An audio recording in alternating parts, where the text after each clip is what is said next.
नमस्कार दोस्तों, स्वागत है आपका हमारे गजब ज्ञान यूट्यूब चैनल में।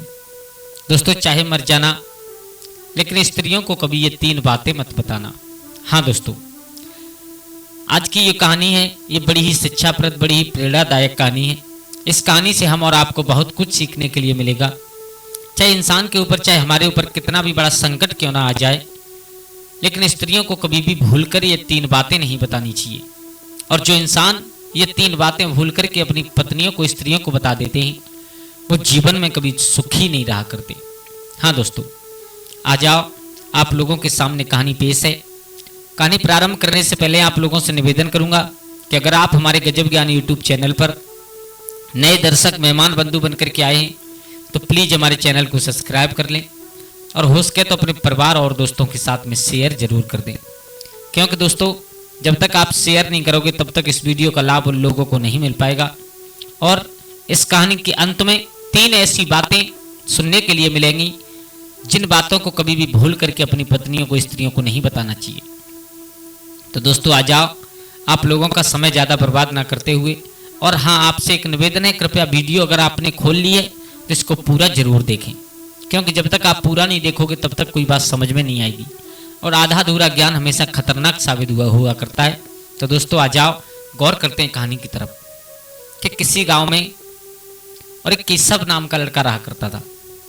दोस्तों, बहुत मेहनती लड़का था, बहुत मेहनत किया करता था।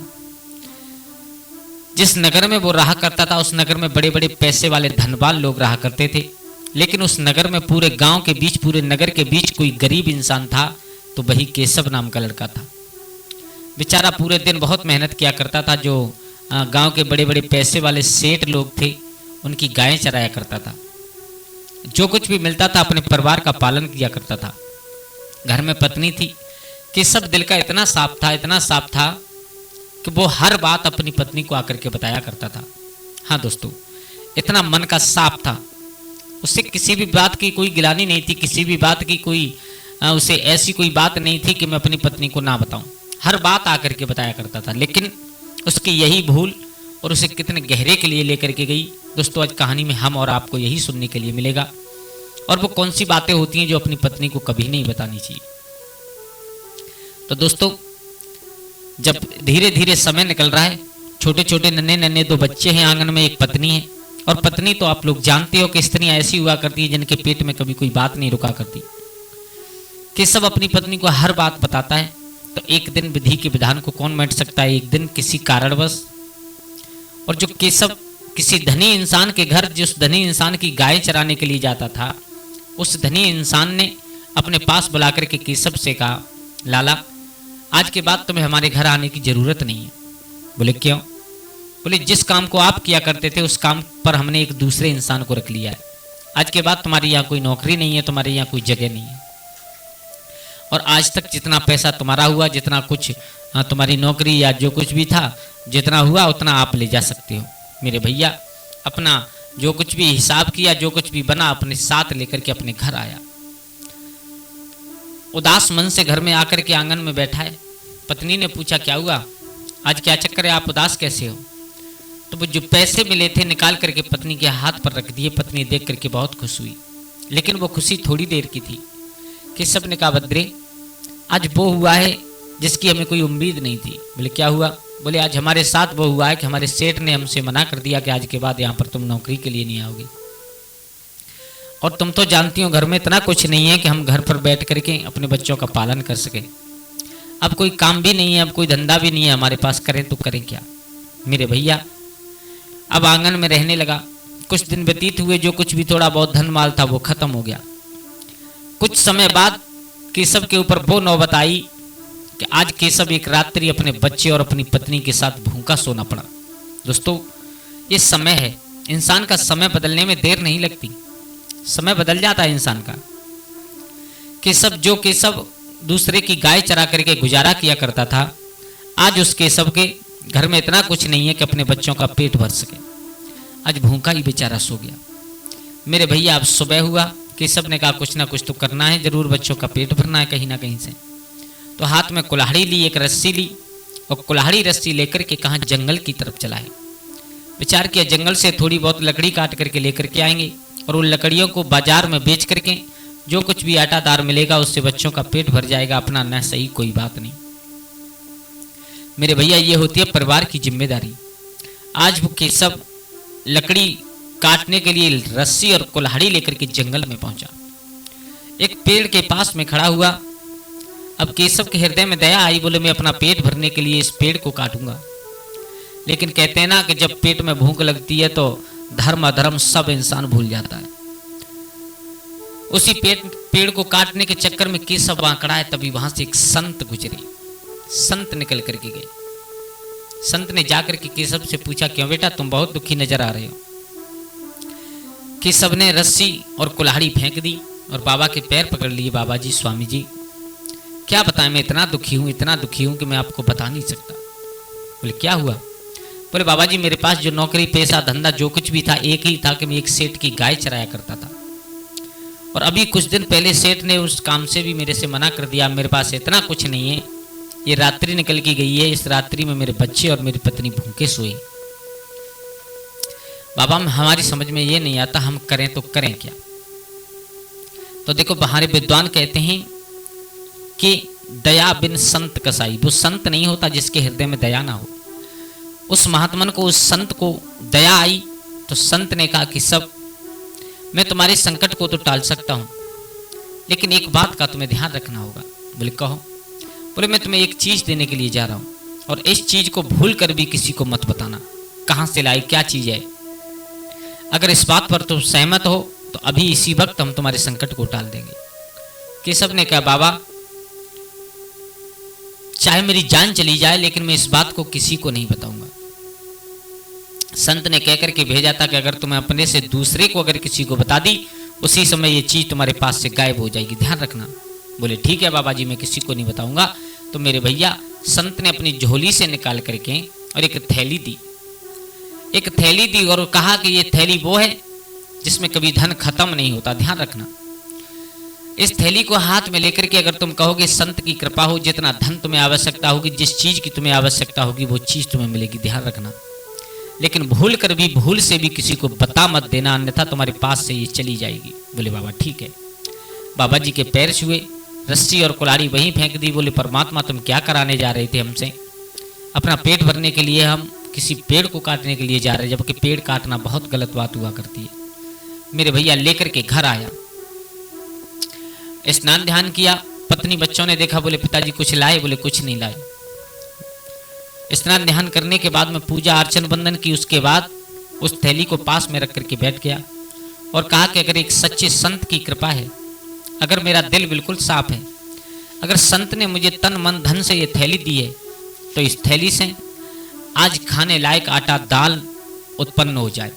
मेरे भैया इतना कहा तो जैसे ही थैली में हाथ डाला उसमें से आटा दाल निकाल करके पत्नी को दिया। बोले भोजन बनाओ, बच्चों को खिलाओ।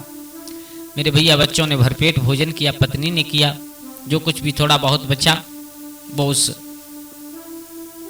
उस इंसान ने अपना पेट भरा। अब केशव विचार कर रहा है, बोले महात्मा ने चीज तो बहुत अच्छी दी है। सुबह हुआ, सुबह स्नान ध्यान फिर किया। स्नान ध्यान करने के बाद में कहा है कि आज अगर संत की कृपा हो जाए तो इसमें से सोने की 4 सिक्के निकले। जैसे ही थैली में हाथ डाला सोने के 4 सिक्के केशव के हाथ में आए। अब तो केशव ने बाजार जाकर के अपनी जरूरत का सामान खरीदा। सामान खरीद करके लौट करके आया, पत्नी के हाथ पर रखा। पत्नी ने कहा कहां से लाए तुम हैं? तुम्हारे पास अभी एक दिन पहले खाने तक के लिए पैसे नहीं थे, अब तुम्हारे पास ये सोने के सिक्के कहां से आए? क्या कर रहे हो तुम, हमें भी कुछ बताओ। ऐसा तो नहीं है कहीं किसी राजा महाराजा के आंगन में, किसी राजा महाराजा के खजाने में तुमने चोरी की हो जिसकी सजा हम सबको भुगतनी पड़े। केशव को वही बात ध्यान आ गई। बोले अगर मैंने बताया तो ये सब कुछ खत्म हो जाएगा। केशव ने कहा कुछ नहीं, ऐसे ही मेहनत की, थोड़ा बहुत तो मिल गई। पत्नी ने विचार किया चलो 4 सिक्के की बात तो है, पता नहीं ले आए होंगे कहीं से, कुछ नहीं कहा। मेरे भैया अब तो दूसरा दिन व्यतीत हो गया, भरपेट भोजन किया, सबने बड़े आनंद में जीवन व्यतीत होने लगा। तीसरा दिन सुबह हुआ, केशव ने कहा कि अगर आज संत की कृपा हो तो आज कुछ ज्यादा 1000 सिक्के प्राप्त हो जाए मुझे सोने की। मेरे भैया निकाला, जैसे ही हाथ डाला उस थैली में, अब तो निकाल के सिक्के बाहर डाल रहा है। जब तक 1000 सिक्के पूरे नहीं हुए तब तक वो थैली में से धन खजाना बंद नहीं हुआ। मेरे भैया आंगन में माल खजाना पड़ा हुआ देखा, पत्नी की आंखें फटी की फटी रह गई। बोले पिया तुम हमें बताओगे नहीं, और ये हमें मालूम है कि आज तक हम तुमसे इतना प्यार करते थे लेकिन तुम नहीं करते हो हमसे। बोले क्यों? बोले तुमने एक छोटी सी बात बता दी, छोटी सी बात छुपा ली, नहीं बताई हमें। ये बताओ तुमने चोरी कहाँ से की, कहाँ से ला रहे हो इतना धन माल?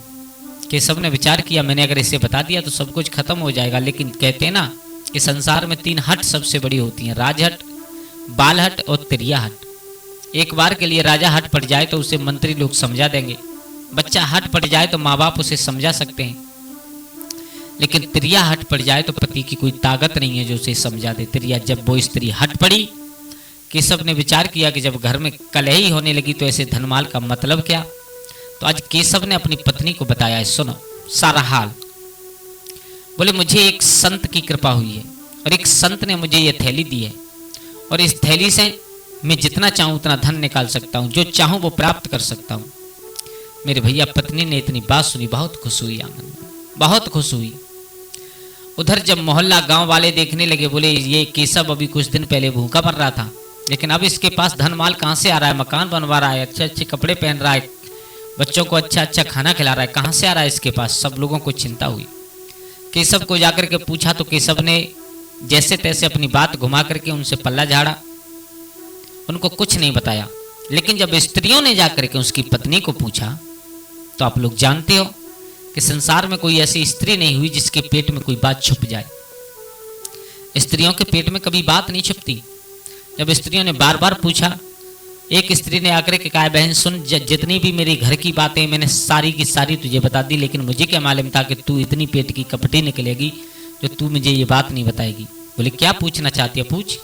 बोले ये पूछना चाहते हैं कि तेरे घर में धन का स्रोत कहाँ से आ रहा है, तेरे घर में इतना धन कहाँ से आ रहा है, तेरे पति क्या करते हैं, क्या कहीं चोरी करते हैं? बोले बिल्कुल ना, चोरी वोरी नहीं करते। बोले फिर कहाँ से आ रहा है इतना धन? अभी कुछ दिन पहले तुम बिल्कुल कंगाल थे, अभी एकदम अमीर होते जा रहे हो, कारण क्या है इसका?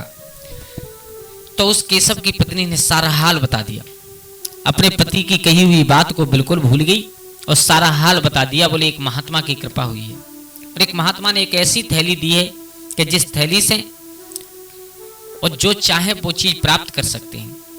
मेरे भैया जब 2-4 लोगों में बात हुई, 2-4 लोगों के कानों तक बात पहुंची, तो जो महात्मा ने बात कही थी कि अगर तुमने किसी को बता दिया तो ये थैली तुम्हारे हाथ से गायब हो जाएगी, केशव ने शाम को वो थैली एक अलमारी में रखी, अलमारी में रखने के बाद सोया। सुबह हुआ तो उस जगह पर वो थैली नहीं मिली। मेरे भैया उठ करके चारों तरफ ढूंढा, कहीं नहीं मिली, वो थैली गायब हो चुकी थी। केशव ने विचार किया मेरे पास धनमाल बहुत है, अब इस धनमाल से हम गुजर करेंगे जैसा भी है, लेकिन कहते हैं ना बैठे बैठे राजा महाराजाओं के भंडारे खाली हो जाते हैं, इसलिए इंसान को कुछ ना कुछ करना बहुत जरूरी होता है इस आज के जीवन में पेट भरने के लिए। केशव के पास जितना कुछ था सब कुछ धीरे धीरे खत्म होता चला गया।